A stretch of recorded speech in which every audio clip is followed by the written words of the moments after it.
Муж просто дважды стучит рукой по стакану, жена сразу наливает в него. Через несколько минут разговора муж снова стучит по стакану, жена встает и снова наливает.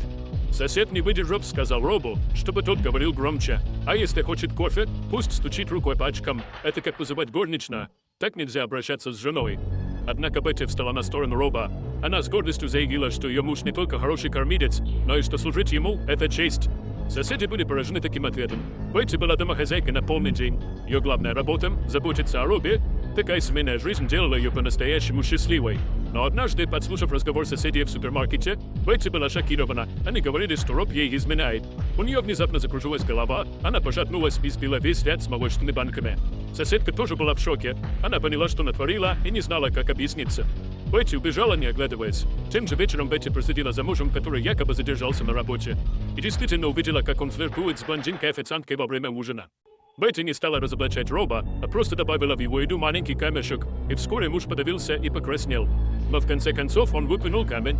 Этот камень был способом дьявольского наказания для Роба. На следующий день Бетти проследила до ресторана, где работала любовница мужа, Кинзи. Увидев, как она выглядит, Бетти разрыдалась. Кинзи немного растерялась и поспешила ее утешить. Бетти воспользовалась моментом и подружилась с Кинзи. Вскоре она стала постоянной клиенткой ресторана. Во время разговоров она узнала, что Роб давно устал. От себя, от горячей еды, чистых носков и постельного белья. Ему надоели устаревшие наряды жены и ее стрижка огурец, которую она никогда не меняла. Он хотел больше страсти и новых ощущений.